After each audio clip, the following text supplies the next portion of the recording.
everything is code. Everything is code in the sense that hackers mean when they say they write code. This realization that everything is code, and code moving on many levels, is more primary than the perception, for example, that things are made of space, time, matter, and energy. That's one level below code. The code codes for space, time, matter, and energy. It's much more like we're in a simulacrum, some kind of machine environment. And in fact, I like that idea because I've always sensed that the universe is a puzzle. Life is a problem to be solved. It's a conundrum. It's not what it appears to be. There are doors. There are locks and keys. There are levels. And if you get it right, somehow it will give way to something extremely unexpected.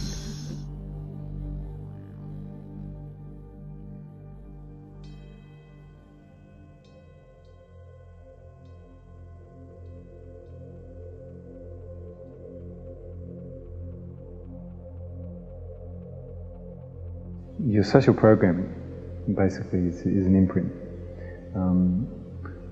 Instead of saying good or bad, it's basically which perception do you lean towards. If you lean towards a bad decision, then you end up with a bad perception. If you lean toward a good, then you end up with a good perception. This is all the social. And there's another where you interact without expecting either one, and then you wait for the perception of the world to come to you instead of your perception going to the world and interfering with the process of your path.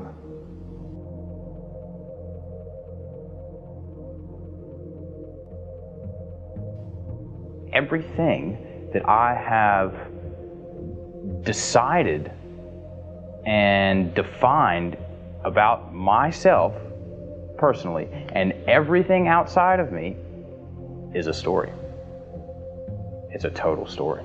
And in my brain, there is a neural racetrack that has been formatted using this code that I wrote the story of Mark, the little I in. I wrote that story of me and defined everything internal and external, and then, had that running for about 30 years. And until I evaluate the truth of that story, my experiences are going to be dictated by that story. And wherever I go, I take the expansiveness or restrictiveness of my story into that situation, whether it's a personal relationship, a business endeavor, a doctor's appointment, going into the convenience store to get some milk, whatever. I take my story with me. If someone's socially bound, then they bring in this social program to fortify who they are. If imprinting's not happening, then it stays on the level of your feeling, and you witness it, and then you reflect back through your voice, through how you speak. Instead of thinking what you're going to say, you know what you're going to say. There's a big difference. It's not a script. If somebody comes into the room and their chakras or their energy centers are spinning in a way which is disruptive, I'll feel that in my body. So that's my body consciousness. So you may be presented with a pressure in your body and you represent that pressure. If just say that I'm fully a socialized being, then I'll integrate with the social factor that comes into the room through the person and be totally unaware of the spinning factors that are in my energy field. So there's a big difference between body consciousness and social interaction. Just as the mind works by defining forms, geometries, structures, tree, rock, leaf, sky, earth, each one of those forms, each one of those ideas is like a shape that is in light inside of our consciousness. Our mind functions as like an electromagnetic field, right? We see brain waves pulsing through and moving through the brain. but there's actually standing wave field interactions that are occurring. Literally holographic three-dimensional projections of ideas that are contained within our energy field. As we come to know the sources of each holographic projection, each one of the fractal elements of our experience of the whole universe that is actually contained within our own individual small energy field, we gain a language of engaging with all of those projections. As we come to understand our relationship with the universe through experiences, we realize that there are codes behind experiences themselves. There are literally root geometries and root structures of just pure color and light energy and form that actually inside them can contain huge libraries of experience. In other words, you might just see a six-pointed star, but that six-pointed star can transmit to you a huge library of emotional experience that you may have had. We may just see a geometry pop into our mind, and then all of a sudden, boom, there's this whole stream of consciousness and knowledge and understanding that comes with it, like a sigil. It becomes recognized as a language when we start to create things or start to transmit ideas using those projections that we have inside of our consciousness. The ability for us to focus on a single clear idea and hold that single clear idea and detail that single clear idea becomes literally our capacity level to manifest something very, very, very specifically. The more clearly you can see the house that you want in your mind, and the more detailed all of its elements, the more of those details will actually come into the manifestation when you make it happen. When I say I don't want to have money problems anymore, what kind of picture do I make in my mind? Me having what?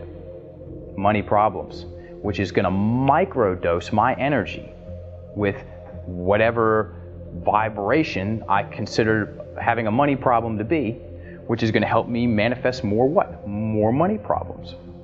For everybody out there who knows what a vision board is, how many people that have made a vision board have put what they don't want on their vision board?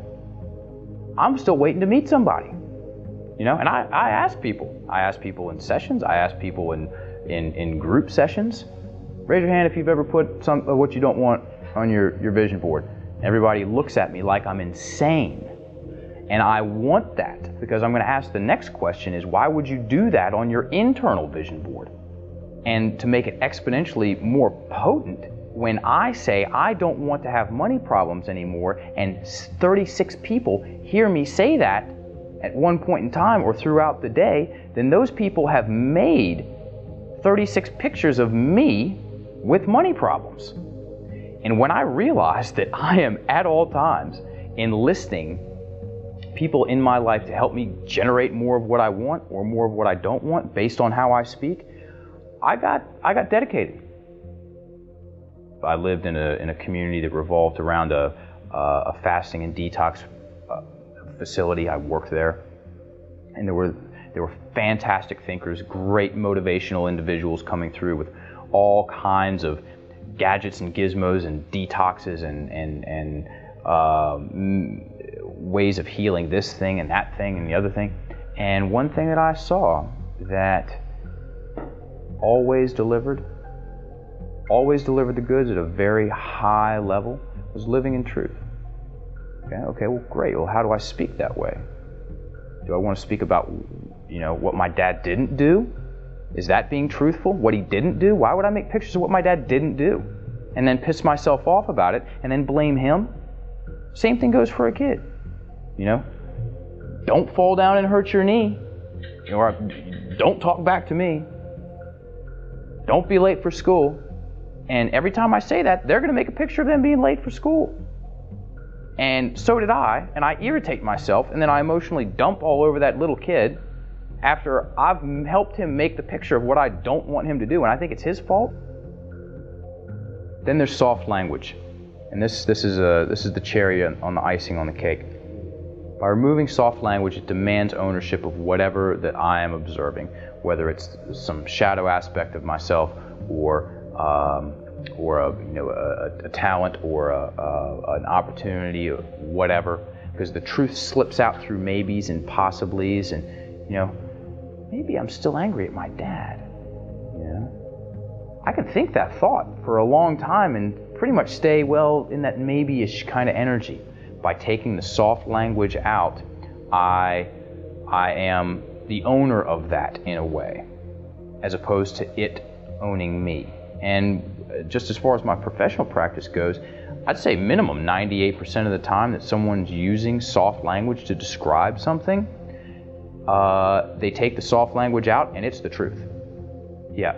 And what that comes from, one of the things that comes from is fear of having a strong position. What if I want to make sure everybody feels okay? Okay? And I said it in the seminar, same thing. If I play small to protect someone else's smallness, we both lose. Okay? So somebody's got to get on with it sooner or later. The voice that is incessantly inside your mind doesn't bubble up. It's just there. What bubbles up is the emotions, because your inner seer wants to speak. It wants to tell the truth, but it's been trained to be covert. So you don't want to be caught, you don't want to be embarrassed, you don't want to be put in a position that you're going to have to face your own emotions. So that's why it bubbles up. When I'm speaking, my heart doesn't think, it just says. Once you go to your mind, you lose your heart.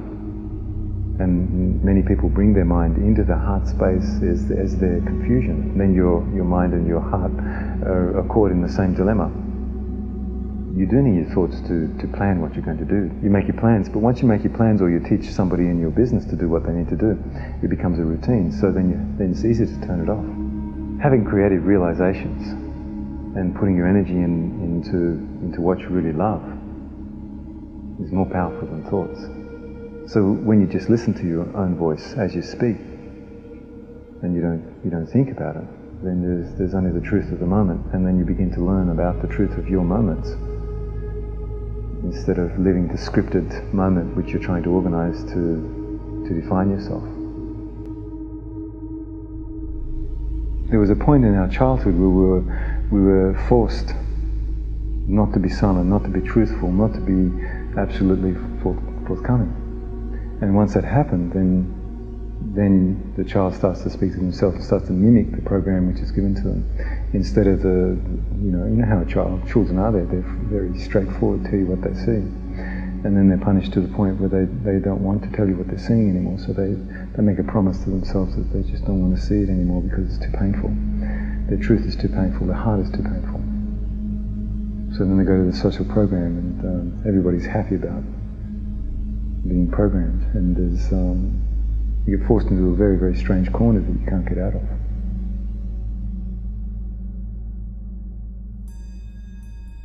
If it's a mistake, then it's a mistake. If it's been done intentionally, okay, order out of chaos, let's thoroughly confuse the masses, and then we'll control it.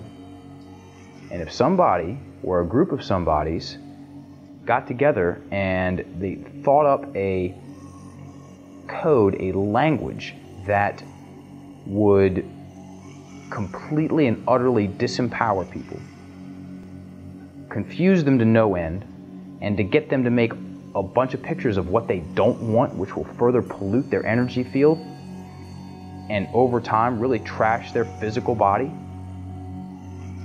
then they nailed it.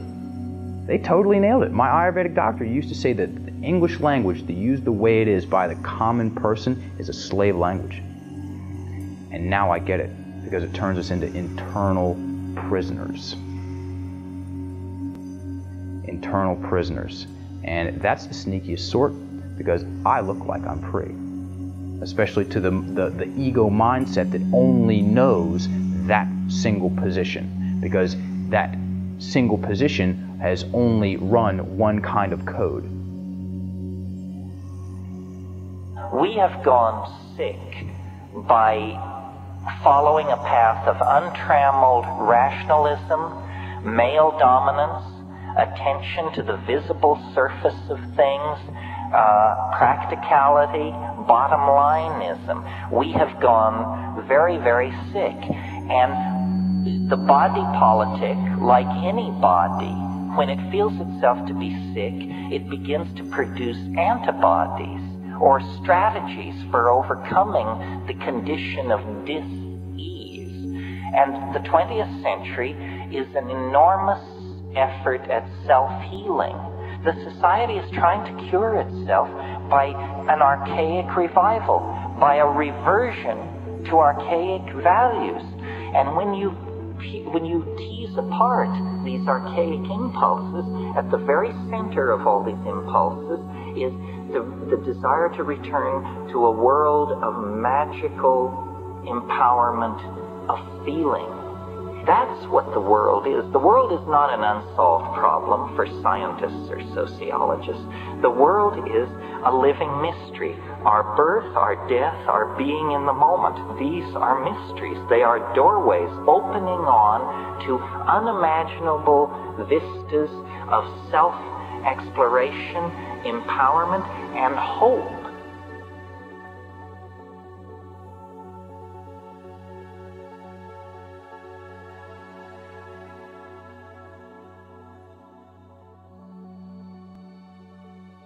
Strongly believe that people come to states of awakening and experiences of deep communion and connection with the universe simply by engaging the energy in space around them. We, all day long, are engaging with things physically. We're touching cups, we're touching tools, we're eating food, we're engaging with people. We're speaking and vibrating their eardrums. We're listening to what they say. We're taking on ideas and moving through those ideas in our own head. We're processing our own emotions, feeling our feelings in our bodies. But we take very little time to just sense all of those things, to just witness all of those things, and allow our senses to feed us more. We quiet our minds, we just sense on our skin, we listen to the air, we taste in our mouths, we smell, and we see. And when we stop condensing those things, we stop trapping them in thoughts and names and treating them as objects that we can touch, but instead just feel what's there, then all of a sudden we gain the benefit of all of this additional information that is inside of everything. The tree suddenly shows you its patterns. The sun coming through suddenly shines into fractals and you can see rainbows in the curves between the leaves. The bark itself takes on faces and ancient wisdom structures. The rocks begin to show you patterns of mountains and ages of time. And all of that is in everything all the time. It's in every person we look at, it's in the world around us, but it's when we begin to really allow ourselves to relax into the moment and really receive what the moment has to offer, that suddenly a whole universe opens up. A whole world opens up for us to explore and discover. And it opens because we become energetically connected. We suddenly feel the radiance from the trees and let it penetrate us. We suddenly feel the tone of the rock and let it penetrate us. We allow in the energy that's flowing all around us, and through that allowing, we sense the field, and the field extends through everything. And everything has this energetic fabric, that's the universal tapestry, and all of the mystics, talk to the cosmos as much as they, talk to the stones. And the land gives us so many gifts if we slow down enough to listen. And then some people go, oh, I don't hear anything. What are you feeling inside of your body that gives you access to a new insight that wasn't there before? You don't have to hear the voices of the trees. Everybody accesses information in their own unique way. And some of it is claircognizant, which means you just get the download. And it feels like you. It doesn't feel like any external entity coming to talk to you, because you've already become one with that part of yourself, so you don't need the introduction in that way. Everything you conceive of, you're connected to.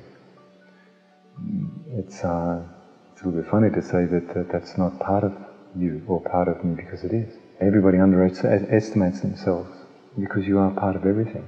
As soon as you connect your eyes to something, it begins to change on a very subtle level. It becomes you. Just because there's distance, air between us, you breathe the same air as me, your heart pumps the same blood. We are the birds that sing in the trees. We see them with our ears before we see them with our eyes. We are our environment, and our environment is us. This whole conversation, every word that comes out of my mouth, I go home, I come back and say something out loud. See what I mean? Transpiring between you and I, we're traveling, and yet we're fully present here. There's an age-old saying in the mystery schools, I am here and I am there. It's one and the same. I'm fully present to you, and I'm also in all those altered states of consciousness simultaneously. That's ultimately the blessing of what we're capable of. And all of these different ways of invoking that connection and communication are strengthening that bridge between worlds. And so sometimes, I have star kids going, even the paint on the wall is talking to me. The molecules of light in the wall is talking to me. And they think like they're on, what is that stuff called? Acid, or, that's actually our natural state. You've just gone into what we call transcendental meditation state of your life. You shift, so you begin to see. And when you begin to see, you realize that the construct in front of you is malleable. It's not as real as what it seems to be, because you get an overlay, and the overlay gives you information. And that's what it's all about. We're leaving ourselves so that we can become something other than ourselves. And when we realize that there's a image or images, holographic images, which have been denied us, once you see that, the information comes to you, then you've got no choice but to interpret it in the way that it's meant to be seen. There are many different ways of seeing. I see you when I feel you. I see you when I hear you speaking. I see you when I touch you. I see you when I taste the food you cook. I see you when your energy field has got something in it. I see your gestures. You observe everything with your energy field. So you don't have to look at it to observe it. Observation is done with all of our senses. When people come and visit me sometimes, I see the luminous bubble, and it's just clear like water. And if the person's intending to leave when they're coming, if they're giving me something, the bubble goes back in on itself, so it gives me the information, shows me exactly what they're going to do. This is just a very rough example. So I know the person's leaving, so I don't invite them inside, because I can see their energy bubble. But every time that I meet someone, I don't see their energy bubble, I'll see something else. So you have to learn to wait. You have to forego the idea that you're going to know.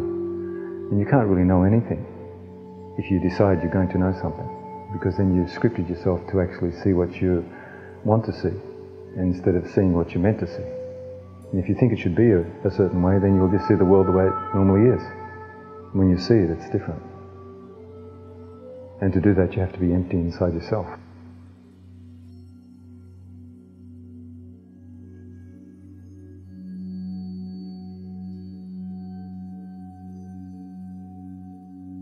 Everybody has the possibility to be quiet, to be fully engaged in something which can't be engaged with. There's a contradiction. Everybody has this possibility. You just have to wake up to it, to realize it. And the way you realize it is when you switch yourself off. Someone will sit down, they'll be inactive, but they'll be thinking to themselves, they'll be feeling, they'll be planning, they'll be regretting, doing all these social things, plotting and planning, doing what they have to do. Then there's complete silence.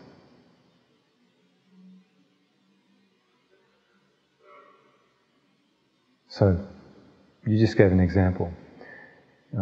If everyone can hear that you just did a breath in and a breath out. This wasn't a silent breath. So if you breathe in and you breathe out silently, then you watch your breath go in and you witness your breath come out.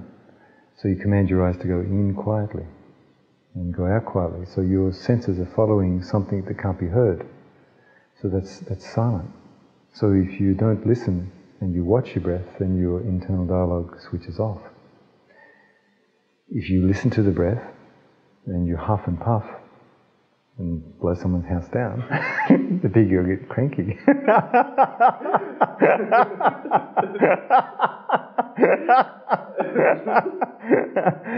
If you listen to it, then it's just like having an internal dialogue.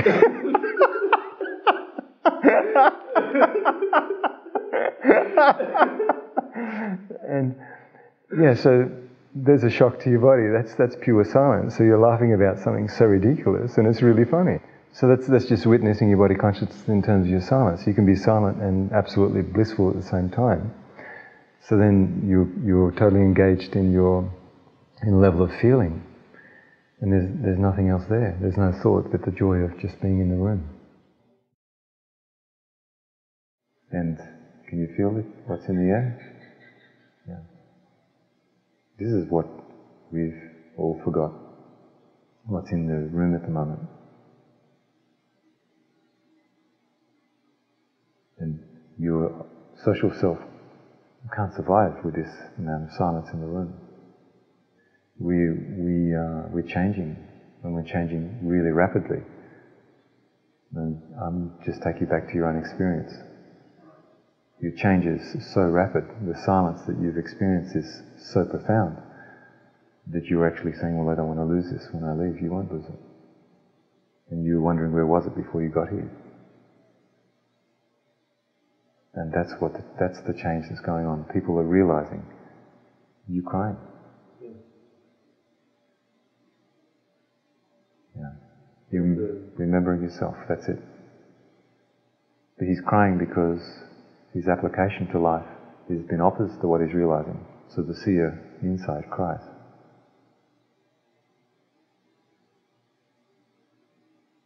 Not out of unhappiness, but because you're at the moment remembering yourself. And at the same time realizing that the way you lived has not really been who you really are. So when you discover yourself, it's quite often people cry. And that's what a noble is. You ask the question, what's a noble? To bring people to a threshold of silence so they can find themselves. Once you've found yourself, then your journey really begins. You don't have to be like I am. You have to be like you are. And your true power comes to the surface. And that's how you overcome your conundrums. Be yourself. And you know without doubt, with absolute certainty, what can't be explained.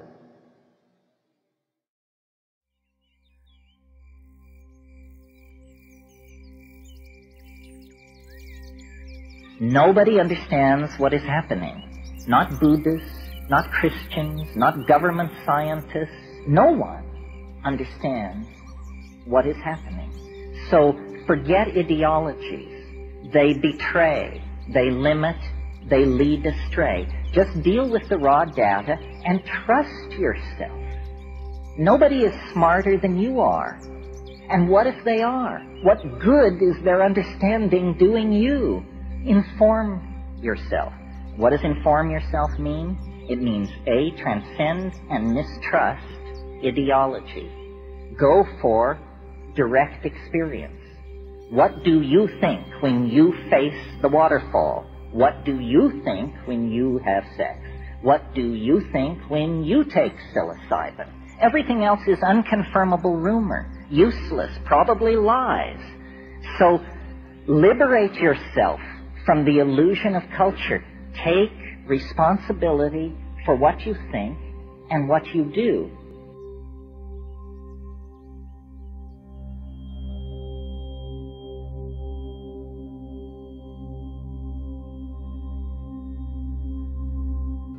You begin to watch yourself, and as you watch yourself, you become aware of other people.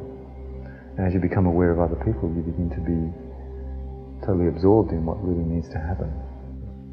When I look at you, I look into my heart at the same time. And as I look into my heart, I feel you while I see you. So you become me and I become you. You go back to the point where you feel vulnerable, and then you express yourself from that vulnerability by being of service to people and loving yourself through loving other people, and be silent and be non-violent. And then you honestly come to terms with your real self. How could we possibly take an action against another human being and not feel the impact of it? So all these questions of where does that split happen?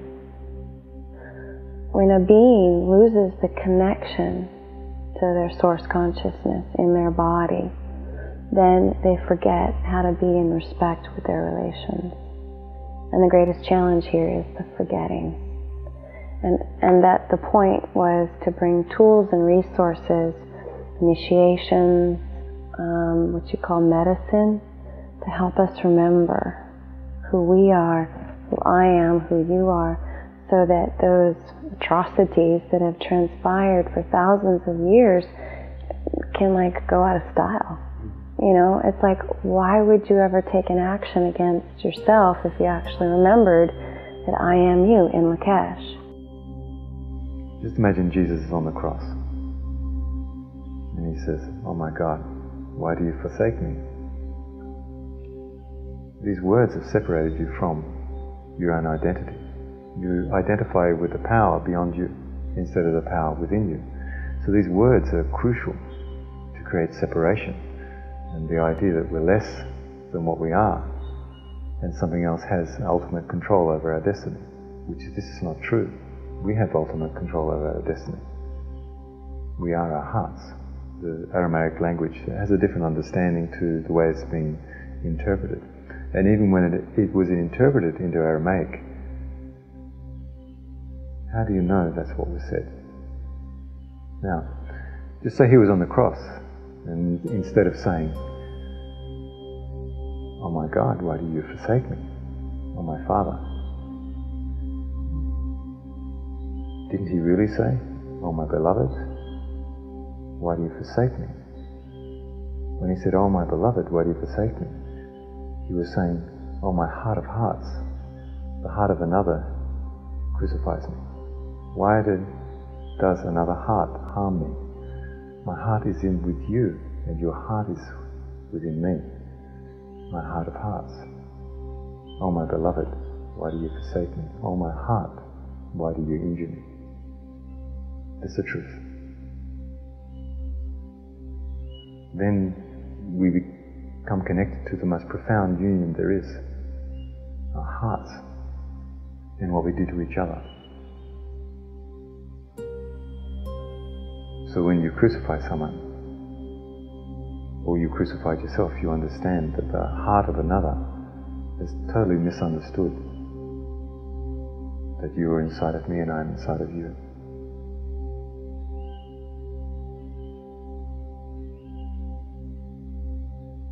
And would you hurt yourself? Of course not. And that's why it's so very important to come to terms with our inevitability as human beings. The very last thing that we'll be looking for at the end of our life is our beloved, the heart that we have within another.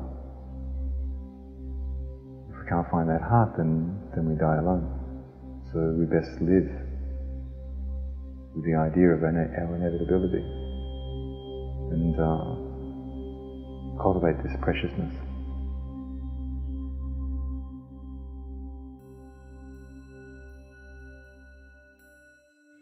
The highlights of the journey to coming into the place where we're at now.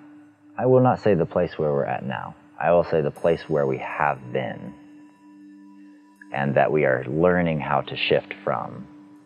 We came there, we got there, mostly from small choices, one by one choices, moments in time in which we faced traumas, we faced challenges, we faced inner battles, and for the most part, it's individuals who have had the experience of their power being taken away, oftentimes as a child, by a parent, by a teacher. And as their power is taken away, they compensate because they try to take their power back, which is not something that you can actually do. You can only recognize that your power is not taken away. It is never gone in the first place. When you try to take your power back, you end up taking power from other people. That's the same pattern of response that happens, and has happened over and over and over and over again throughout time. And the conditioning involved with that, you know, as we've grown up as a species, and as we've come into this modern age and civilization as it has been, the levels of complexity by which we have patterned our process of taking power from other people is just phenomenal. And to remove that curse, to clear that pattern, we have to go back to the place of recognition that our power never gets taken away, and that we are our power. You can't take away the I am. You can't take away me. The moment we stop blaming other people, other things, blaming the world outside of us for our own pain, our illness, our challenges in the physical world, that's the moment we take our power back. That's the moment it becomes ours to change. We choose responsibility, and we have the ability to respond and to change it completely. If you are having an intense emotional experience and you just mull in it and you eat your ice cream and you just swamp in it and just want to cry and you want to watch sad movies, you're just perpetuating a vibrational field, and you're really ignoring the fact that you can look at yourself. But the moment you look at yourself, you move up the spectrum. You're like, oh, I'm doing all of this. I'm creating all of this pain. I'm creating all of this sorrow. I can take responsibility for it. Suddenly, things change. Now you're responsible for the fact that you're dwelling in your misery, and you can still choose to do it, but you can also choose to change it. You're empowered suddenly. And many people have forgotten that they have that power. You know, when we start to really investigate where my feelings of embarrassment are, which are in my body, and where who was thinking my thoughts of whatever the concept was that embarrassed me. Okay, I'm thinking my thoughts. Oh, wait a minute, I embarrassed me. So I project out, you embarrassed me? No, wrong. Impossible. And that mindset is insane, you know, because someone can come up to me if I operate from that mindset, that position, and say something to me that I've said 1,000 times to myself, internally, to myself, about myself. And I lash out at them for something that I've been saying to myself for years. That's called being insane. That's an insane mind. And so if someone says something to me and I have an emotional, energetic reaction, that's because part of me agrees with them. Okay? And if I want to defend this egotistic reality, then I'm going to call them an enemy. A lot of it happens on the playground. You know, some kid walks up and does this, and the other kid cries, and you did this to me. And a lot of people are still operating from that position. If I'm operating from the position of truth and I want to continue to peel the onion, then once my ego is screamed a little bit and I've stuck a pacifier in its mouth and done the processes, then that person's my friend. They've just assisted me in seeing and uncovering the next layer of my illusion. And when someone gets to a point where they get a little bit nauseous, they have a cringe factor when they're projecting heavily because they know what that feels like, because they know what the other side of the street feels like, then staying out of the rumor mill is just that easy. And that's fantastic because, it's a bunch of lies. What am I doing when I'm engaged in that? Am I defining that other person? No, I'm defining myself. I'm talking about myself. And I'm defining myself as a person that judges. There's a lot of people that think that they're really, really awake, and then what a lot of us are experiencing right now is like we might be confronted, with our deepest fears. And in that humbling experience, we can ask for help. There has to be that mutuality and the recognition that, in 2012, we're really all in this together. And I don't care if you're a world famous expert on XYZ, human species has never been at the point of our growth and development that we're at right now. So thank you for your expertise, and yet can we all just say, I walk forward with you, in this great expanse, not necessarily predicting the outcome because we can't. The tools you've got now you'll take home with you. You'll develop your own inner silence by yourself. You'll develop your power in your body by yourself. I can't do that for you. I'll never take control of your person. You'll always be in command of that. This is your life. It's your life path. And no one should be in somebody else's life to the point that they direct their eyes to go where the person demands. This is not good. You've got to allow people to see what they need to see in their own circumstances. And maybe when they come back, if they get absorbed in more silence, then the silence itself will make the person realize where their life path is going. I don't need to really tell you once you gather a certain amount of power. And if there's any confusing points, I'll give you the tool to see that. I don't keep the tool to make you dependent on me, because that's ripping you off from your own life path. That's criminal. That's why I'm not a guru. People don't need me or anyone else to be a crutch. And actually that's, again, old paradigm stuff. Follow me, I'll be your guru. And what is guru? G-U-R-U. It's like, that's it, So drop all the other stuff. Don't overlay it on anyone else. It's about us as individuals. We're the ones making the change. Yeah, every once in a while we need a little nudging on, or a little poke, or a little flip of the switch. But what you're looking for is within you. All the validation, all the love, all the nurturing, all the fostering of these energies that we are is within you. And so it's not about this guy that's, saying all the right stuff. Take it, listen to it, own it for yourself, make it into your thing, make it work for you, whatever that means, and then share that energy. Anytime we're waiting for Jesus or the Galactic Federation or Pee Wee Herman, any of these to save us, then we're losing the ability to actually gain the real knowledge that those systems offer. And Jesus wasn't all about it. I mean, if you look at it, if you really read the red writing, he was saying, like, you're already saved. Just, do you believe you're saved? There you go. How's that feel? Good. Now go and do your work.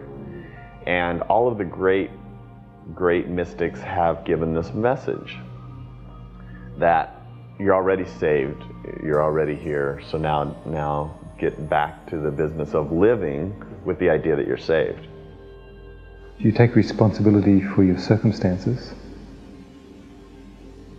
and you can put your energy into that by taking responsibility and fully being empowered by what you do. Or you can take the power from the circumstance and not take full responsibility, not say what needs to be said, not care where you need to care. Be kind, be understanding, and forget yourself and forget your own need to validate yourself. Then you'll discover that you've found something inside of other people that wants to reflect itself back in you. And when you get rid of the social drama, you can really begin to enjoy the people in your environment.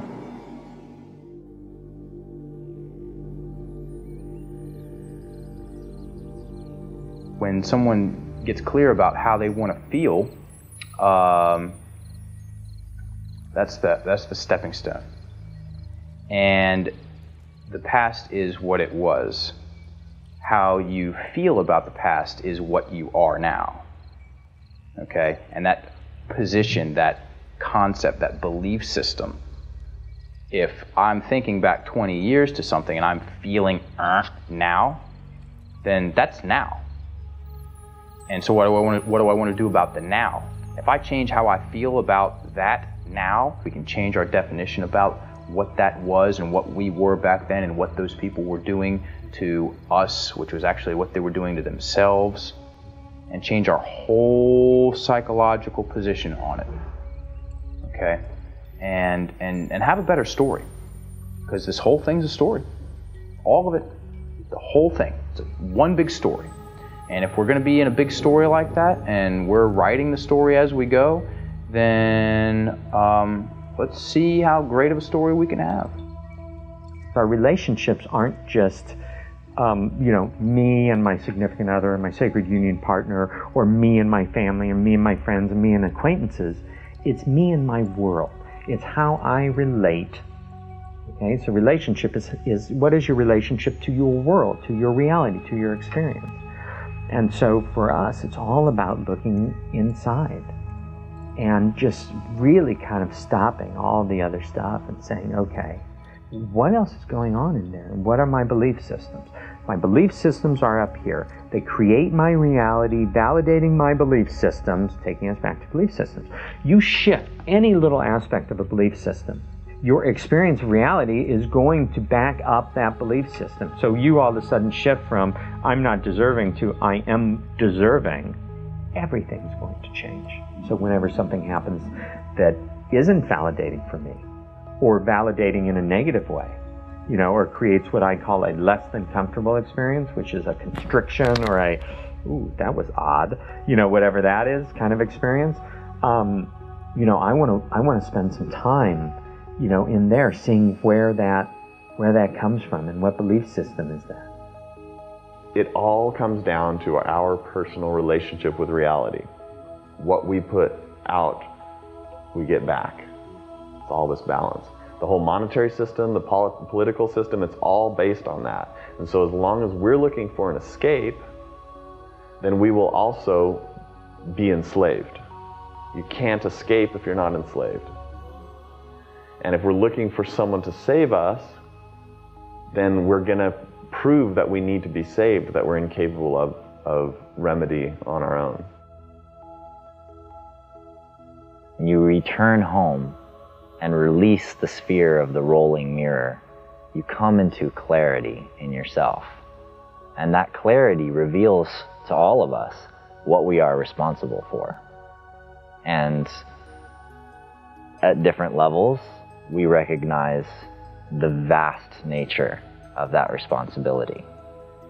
Yet we still must choose, every moment, how much of that we're going to accept and how much of that we're going to choose not to be conscious of for now. I can choose not to be conscious or responsible for the temperature in the air right now. I can choose to not be conscious or responsible for the beating of my heart. I can choose not for the tree. I can choose not for the sun.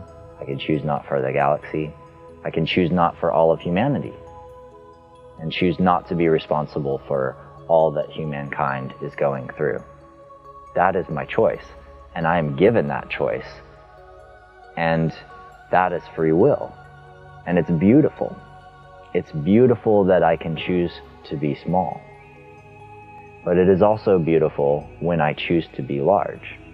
And I begin to accept that this moment and this temperature and this tree and the sun and that all of the changes happening on the planet right now are happening in part because of me right now.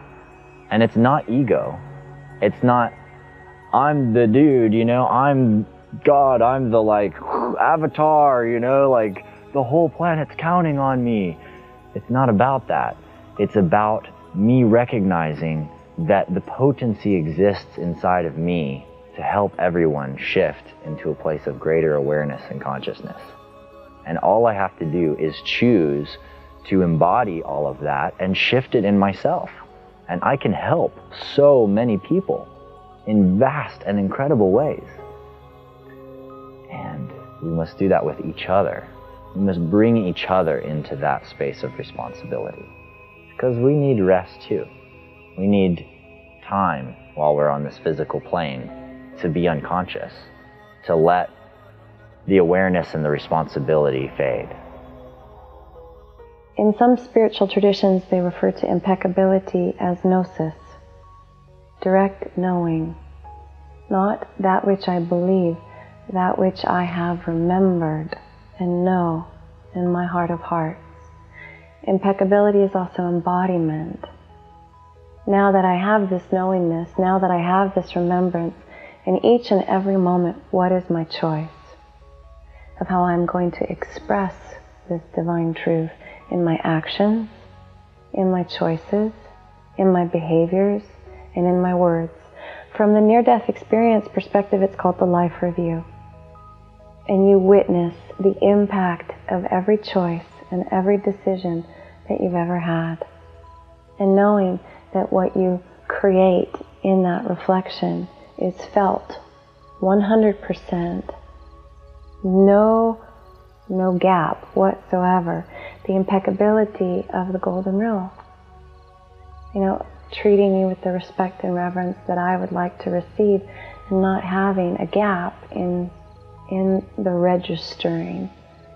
As I step into my heart and I set a pattern in play, and that pattern comes from loving benevolence, you feel elevated, you feel inspired, you feel enriched.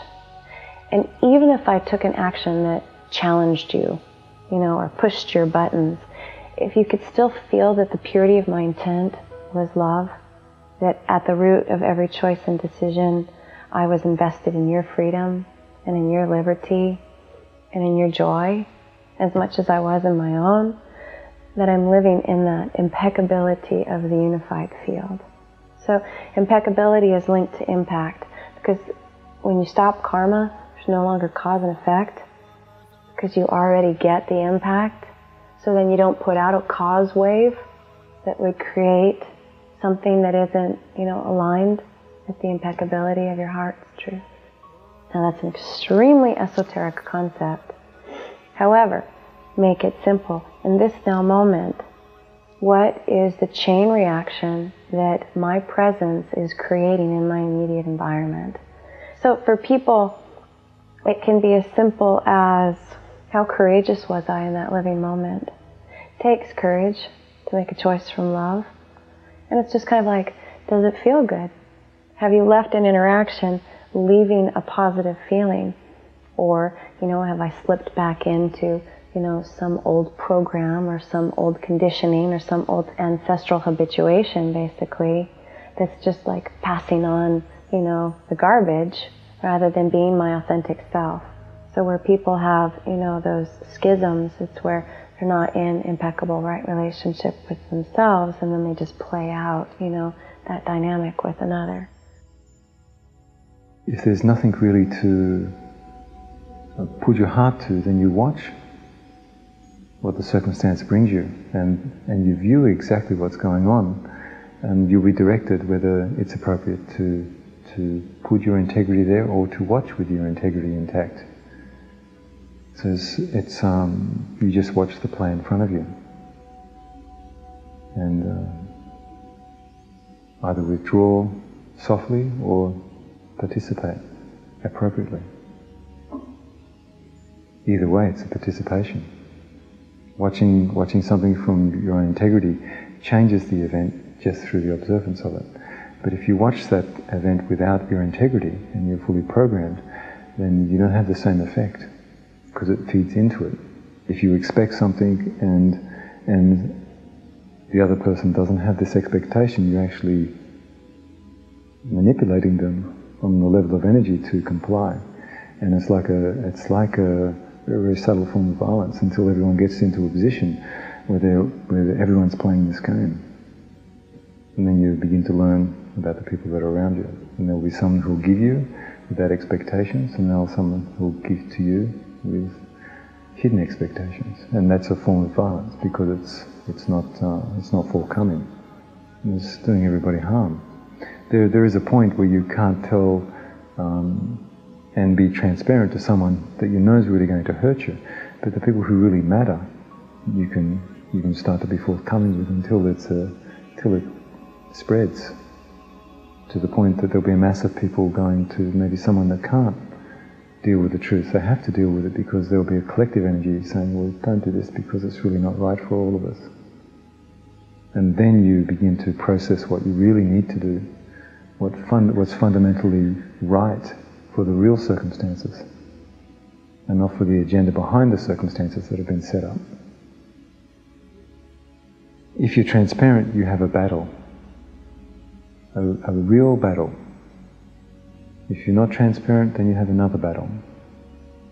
You can have a battle to reinforce your social self, and this is what everybody's doing, or you can have a battle to undo everything that's socially being programmed so that you can live the moment that's right in front of you and express the truth and have the strength and courage to express the truth. If everyone made the decision to be transparent, then the real battle would be at foot. The reality of what really needs to be done, what really needs to be achieved. They're both battles, but the one's spinning the wheels in terms of personal growth and personal realizations. I mean, people can have personal growth and personal realizations in terms of manifesting something, but it's the manifestation of within that we really all need to have a close look at so that we can begin to heal ourselves and the planet through our personal interactions.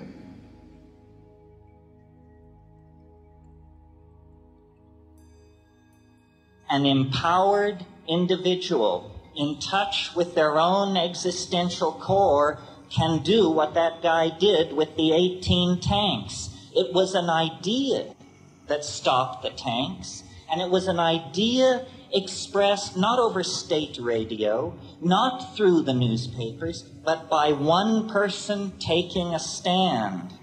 And this is what we all need to realize. We are responsible for ourselves, and we will set the agenda for the human future. We're not going to learn it from Der Spiegel, from Time magazine. It doesn't come like that.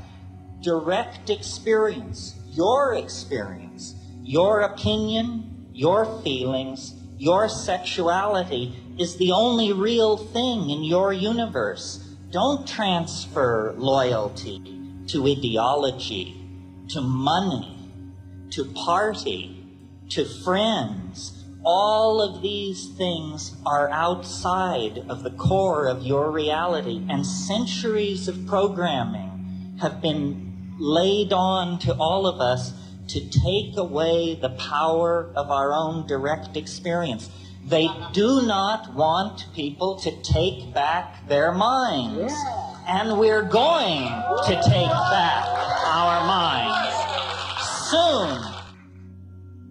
How can we go any other way? We've been doing it a little bit wrong. And this little bit wrong is having huge consequences. So you have to try and do it a little bit more right. And then your truth becomes apparent, and then there's less to say and more to do.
Oh,